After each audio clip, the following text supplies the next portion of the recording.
各位朋友，大家好，我是川河，欢迎各来到白仔watch。这是一个对大众发声的金融粉的节目，衷心希望咱做伙用母语讨论国际大事。2025年6月，美国零售销售月增0.6%，高过市场预料的0.1%。联准会继续观望降息的时点。根据美国商务部拜四17日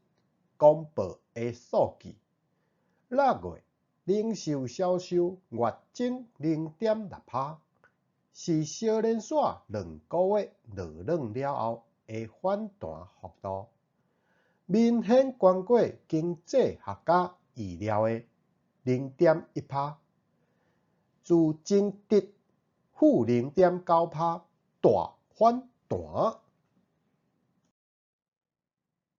月底7月30日，市场预料联准会将会按兵不动，决策的委员需要时间继续评估关税对物价的影响，究竟是短期冲击，还是会转成做长期的通货膨胀压力。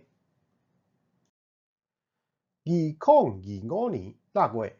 零售销售月增0.6%，是小连续2个月落冷了后的反弹幅度，明显高过经济学家预料的0.1%，自增值负0.9%大反弹。月底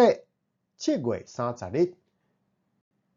市场预料联准会有望会维持政策利率伫咧 4.5%， 决策的委员需要时间继续评估关税对物价的影响，究竟是短期冲击，还是会成做长期的通货膨胀压力。最后，感谢收看，再会。